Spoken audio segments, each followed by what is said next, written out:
Bonjour YouTube, ici Largo pour une petite vidéo. On sort un petit peu de notre domaine de confort Arkham avec ce soir Massive Darkness 2. Donc une petite vidéo de présentation sans prétention. Sympa pour vous indiquer ce qu'on va penser de ce jeu.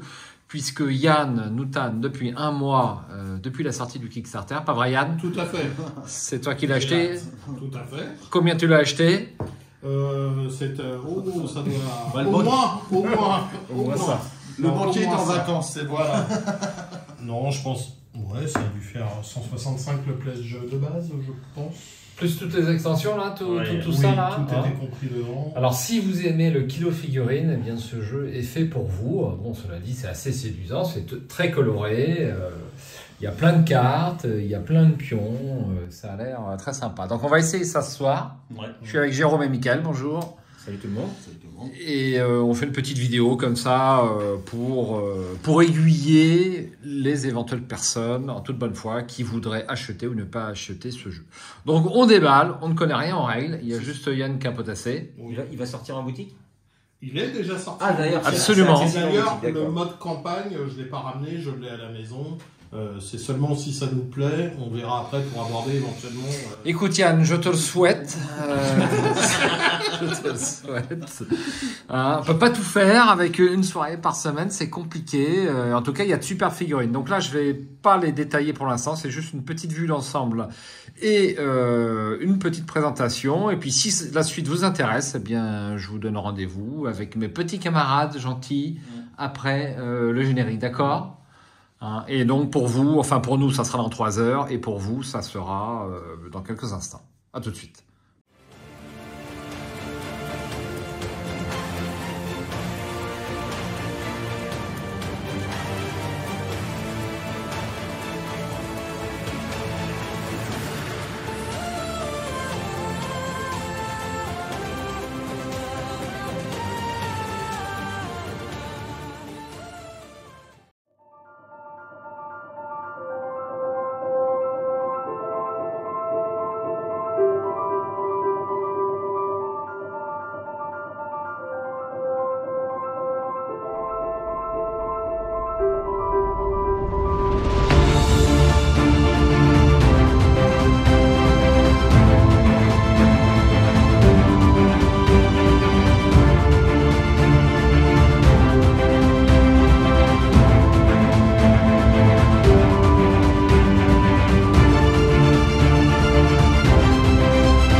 Alors, nous revoilà après... Alors, il est quelle heure? Il est minuit 40.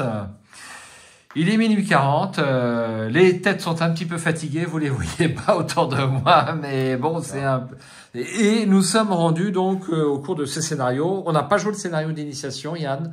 On a joué le deuxième scénario, hein, qui est quand même déjà relativement conséquent, puisqu'on a... On a trois plateaux, ça se mesure un peu en plateau quand même, j'ai l'impression. Et on est rendu au tour 6 et on va être obligé d'interrompre la partie pour ce soir parce que nous sommes en semaine. Donc on a un petit peu discuté avant. On a un peu galéré au début au niveau des règles. Je me demande si ça mérite pas une partie en solo ou à 2 joueurs en préparation, peut-être, hein, comme beaucoup d'autres jeux. Hein. Bon, alors as-tu apprécié ce début de partie, mon petit Yannou? Ouais. Bah, de toute façon, le jeu, il était fait pour avancer, poutrer, avoir du loot, un maximum de gagner en XP, voir son personnage progresser, et c'est le cas. Enfin voilà, moi là-dessus, il n'y a pas de tromperie sur la marchandise. Après, les règles sont, une fois qu'elles sont maîtrisées, elles sont plutôt simples. Il y a juste à faire gaffe sur les dés à utiliser. Voilà, parce qu'il y a eu des misplays. On va pas répéter toutes les règles, ça c'est sûr. Vous pouvez prendre une autre vidéo. Nous, on va juste donner notre avis sur le jeu, puis de ce qu'on a pensé. Plutôt une fois qu'il est maîtrisé, ça va. C'est vrai qu'il y a beaucoup de figurines. Alors, énormément de place. Voilà. Donc en fait, on va en parler si vous êtes d'accord. Lorsqu'un monstre apparaît sur le jeu, et donc on va avoir un boss accompagné de ses sbires. C'est ça. Hein, donc là, par exemple, on a le boss. On est mort vivant. Voilà. Il faudrait théoriquement qu'on soit dans cette configuration. Et donc il y a autant de sbires que de joueurs à la table. Donc nous sommes 4, donc il y a 4 sbires. Hein, pour peu qu'il y ait une attaque en mêlée, les héros se retrouvent sur la même case. Absolument. Vous pouvez en plus avoir les figurines des héros sur cette case. Donc ça, et les figurines ne peuvent pas se séparer. C'est-à-dire qu'elles vont rester en grappe ou rien. Quand elles se déplacent, ça se déplace. Elles agissent comme un seul homme. Et donc, on n'a pas trop compris peut-être pourquoi il y avait autant de figurines qui auraient pu être remplacées par des points de vie. Une seule et des points de vie auraient été... D'ailleurs, c'est ce qu'ils ont fait sur les gros ennemis. Donc, Sur les gros ennemis, effectivement, il n'y a qu'une seule. Donc ça, c'est un gros ennemi, par exemple. C'est un monstre errant. Alors par contre, les figurines, c'est magnifique. Ouais, elles sont jolies. C'est plus que magnifique. Ça vaut le coup d'acheter le jeu pour... donc il y en a plein qui sont là-bas. Tiens, l'ange là-bas, il était pas mal. L'ange déchu là-bas. Il était... Hop, alors voilà, on va vous montrer ça. Hop, c'est à peindre. Ça m'éclate, faut bien le dire. C'est bien découpé, c'est bien dessiné, les postures sont magnifiques, c'est incroyable le niveau des figurines, et sur le plateau de jeu, ça fait du plus bel effet, mais on aurait mieux aimé en profiter. Donc moi, j'ai joué un petit magicien, je t'ai coupé Yann, je te laisse continuer. Et toi, tu as joué quoi, Yann? Le paladin. Le petit paladin, voilà, qui est ici, ouais, tout à fait. Consacre quelques zones. Et donc, tu avais un pouvoir particulier avec ton paladin, hein. C'est ça qui est bien. Ouais, bah, chaque fois j'avais des zones que je pouvais, entre guillemets, consacrer, ce qu'ils disent, et ce qui permettait d'actionner en plus des pouvoirs ici, de faire profiter aussi de ces pouvoirs-là, de cette zone. Comme tout bon paladin, tu peux buffer tes partenaires. C'est ça. Que ce soit en soins, en dégâts, ou aussi éloigner un monstre. C'est ça. Et là, tu avais un petit choix tactique à faire. Donc, tu as tes points de vie, tes points de magie, tes objets. Donc les cartes objets sont super dessinées, on aime bien collecter les objets. Alors les objets tombent facilement quand même. Hein. Oui, même peut-être un peu trop. Un peu trop, voilà. On aimerait que ce soit un peu plus discret. Là, le sac à dos est bien rempli. Ouais. Faire plein de on n'a pas de limite, donc on accumule un petit peu. Même s'ils sont pas actifs, Mais heureusement qu'il y a la forge. Moi j'ai chopé ça sur les monstres, j'aurais pu les échanger à la forge qui est ici à un moment donné. C'est sympa. Est-ce que tu as d'autres points à souligner sur ton expérience de ce soir, mon Yannou? Non, faut aimer les brouettes de dés, faut être vigilant. Par contre, c'est vrai que... On lance pas mal de dés. On lance pas mal de dés, on regarde pas mal quand même aussi au départ, on tâtonne un peu quand même sur les monstres, les dés qu'ils ont, les pouvoirs qu'ils ont. Et des fois, il y a eu des misplays, mais ce qui est normal au départ. C'est la première partie. Voilà, c'est la première partie. Je pense que la prochaine sera plus fluide. À 5 ou 6, je rejoins, le jeu peut être très long. Ah non, mais alors à 5 ou 6, vous oubliez. Ça c'est clair. Donc voilà une fiche de monstre. On a les trésors, le nombre de dés de défense, et puis le nombre de points de vie, les petits pouvoirs. Alors quand vous jouez à 4, le problème c'est que la carte elle est dans un coin, vous pouvez pas la lire parce qu'elle est à l'autre bout du plateau de jeu, et on peut avoir oublié quelque chose si le joueur, qui en l'occurrence c'est Michael qui était devant, a mal lu la carte, si tu veux. Hein. Alors Jérôme, il était très déçu d'arrêter parce que il avait un super personnage qui commençait à être un peu buffé là-bas. Voilà, donc il a collecté plein de XP. Donc ce qui est sympa, vous voyez, vous avez un petit plateau personnel, là vous le voyez à l'envers. Et vous collectez des XP là sur la gauche à votre écran, vous collectez des XP et au fur et à mesure vous augmentez de niveau. Donc là, nous on est niveau 3 au moment où on arrête cette partie. Bon alors Jérôme, verdict? Ouais, c'est sympa, après faut pas s'attendre à une immersion totale, hein. Tu poutres, tu ouvres des portes, tu poutres, c'est sympa quoi. Bon, le gameplay de mon personnage il est sympa avec ses flèches là. Ouais, je suis resté très fluff, j'ai pris son arc et tout. Enfin, explique brièvement ton gameplay à toi. Moi, je lance des flèches, et si je fais un total de 7, c'est bingo. J'ai des capacités qui arrivent en plus. Tu arrives en plein cœur, quoi. Voilà, si tu dépasses, t'as trébuché, et t'as des effets négatifs. C'est très négatif. C'est un stop ou encore. Voilà. Ça, c'est très sympa. Chaque personnage est différent à jouer. Et je pense qu'il y a une petite courbe d'apprentissage quand même si on ne l'a pas perçu pour l'instant sur cette première partie. Je pense qu'il y a à faire. Hein. Et puis sinon, donc ça va, tu t'es éclaté, tu t'es seulement amusé ou tu t'es fait chier.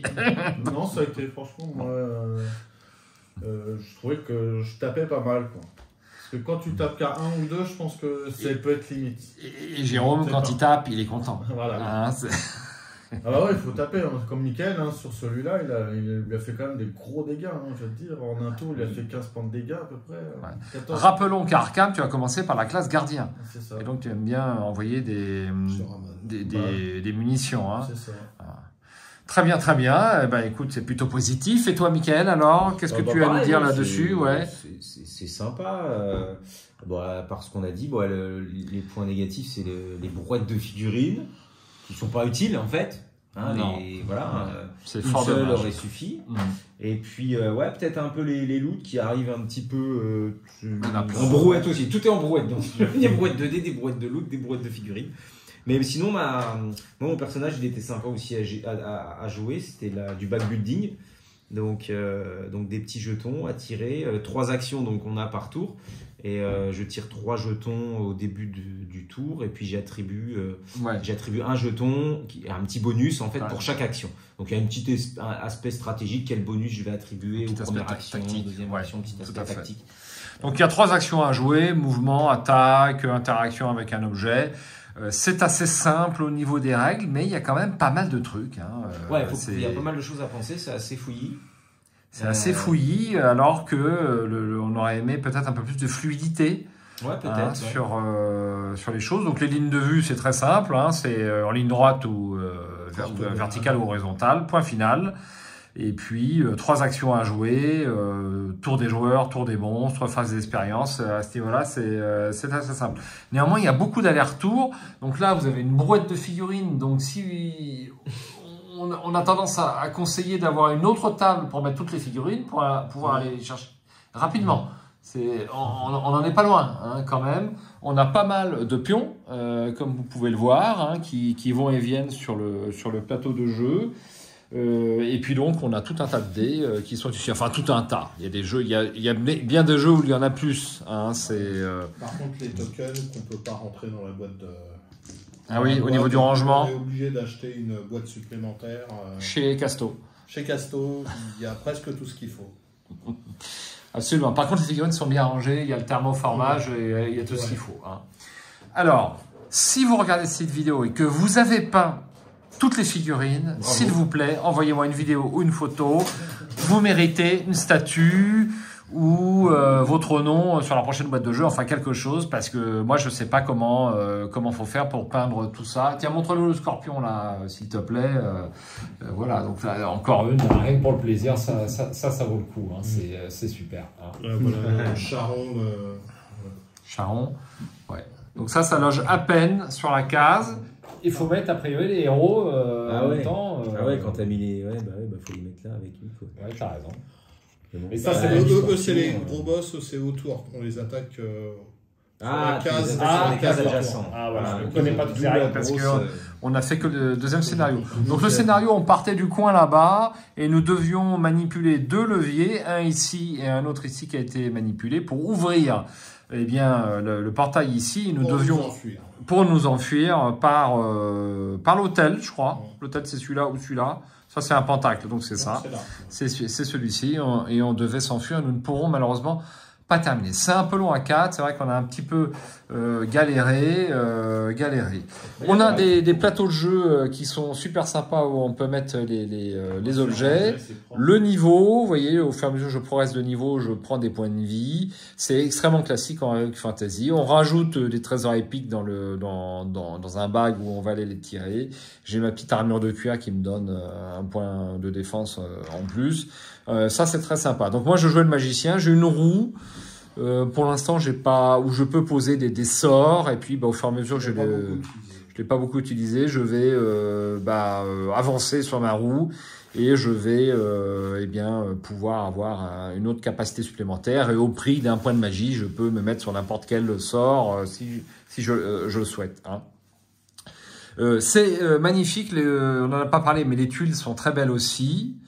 Les objets sont bien dessinés, sont très très bien dessinés aussi. Au niveau des cartes compétences, c'est un petit peu plus sommaire. Moi, j'aime bien les dessins. C'est comme sur Arkham, j'aurais bien aimé là pour Magie Noire un petit magot qui lance un sort noir ou je sais pas quoi. Enfin, voilà quelque chose. Donc, il faut lire à la place. Hein. Donc, ce jeu-là, moi personnellement, hein, c'est juste mon avis à moi, je le recommande à 2 maximum. Parce que sinon, c'est un petit peu long et puis il y a trop de manipulation. Il y a de la mise en place quand même aussi. Hein. Et on a expliqué les règles en même temps. On a mis 1 heure. 1 heure de mise en place et l'explication des règles, c'est ça? Ouais, les tokens, ça a été encore assez rapide à placer. C'est plus l'explication des règles. Oui, qui a été un petit peu difficile. Que vous dire d'autre pour terminer cette vidéo? Alors, est-ce que c'est à conseiller? Combien t'as payé déjà, Yann? Le pledge, dis-nous. Je crois 169. Vu le nombre des figurines, c'est pas énorme, hein, parce que on vous a montré les boîtes là-bas, mais on en a plein, sur le bord. Là, enfin, on va pas tout vous sortir. Avec les 2 ans de livraison, avec l'inflation, finalement, 2 ans. Ça vaut le coup. Ouais, c'est vrai que si c'était vendu aujourd'hui, ça vaudrait le coup. Hein. Donc, si vous aimez les jeux à figurines, si vous aimez les jeux vraiment très classiques avec monstres, trésors, salles, et pas une once d'aventure, je dis bien pas une once parce que on a 1 ou 2 règles spéciales. Il y a un mode campagne, mais je veux dire, j'ai pas de livret de scénario avec un numéro en disant voilà, vous arrivez devant l'hôtel, vous avez un petit texte fluff et immersif qui vous décrit l'hôtel, et puis peut-être une apparition de monstres, enfin des choses un peu plus spéciales. C'est vraiment monstre, salle, trésor, c'est quand même l'esprit du jeu, j'exagère pas du tout. C'est assumé. Tout à fait, c'était prévu. Un matériel exemplaire, des règles qui méritent de s'y attarder parce que c'est pas aussi simple que prévu. Enfin, elles sont nombreuses, pas compliquées, mais nombreuses. Ça va assez vite au niveau du déroulé de jeu. Vous lancez les dés, vous faites des dégâts, vous enlevez les figurines, vous prenez un trésor, vous le placez sur votre fiche, vous faites évoluer votre personnage, vous prenez une compétence supplémentaire. Voilà, si vous avez des questions qu'on n'a pas été complet, vous avez quelque chose à rajouter? Là, ils commencent à ranger parce qu'ils savent qu'on en a peut-être pour 20 minutes, 25 minutes à ranger et il est déjà assez tard. Est-ce que vous avez des petites choses à ajouter que vous auriez oubliées? C'est le moment. Je ne crois pas, de mon côté. Jérôme? Non, je trouve ça sympa. Comme tu dis, les illustrations, tout ça sont pas mal. Même. Très bien. Yann, c'est plutôt encourageant. Il devrait ressortir a priori sur la table de jeu. Moi à 4, non, mais à 2, peut-être 3 si on est bien rodé. Voilà. Je pense qu'il faut se relire tous les règles et une fois que... Voilà. Alors Chaps n'a pas fait de vidéo là-dessus, c'est pas son genre de jeu, on n'a pas de vidéo règles, mais on va bien trouver quelque chose. Il y en a ok. Voilà, c'est fini pour cette vidéo modeste. S'il y a des questions, vous les mettez en dessous, ça avec grand plaisir. C'était notre avis à chaud. La vidéo est terminée. Si vous avez des questions, vous pouvez les mettre sous la vidéo. J'y répondrai avec plaisir. Cela dit, on n'a qu'une seule partie. Il y aura peut-être d'autres jeux, pour l'instant, d'autres joueurs sur le net qui auront plus d'expérience pour vous décrire les choses. Mais si vous avez des questions, n'hésitez pas. Merci Yann, merci Jérôme et merci Mika pour la petite vidéo et la partie et la soirée. Et merci Largo. C'est gentil. Ciao. À bientôt.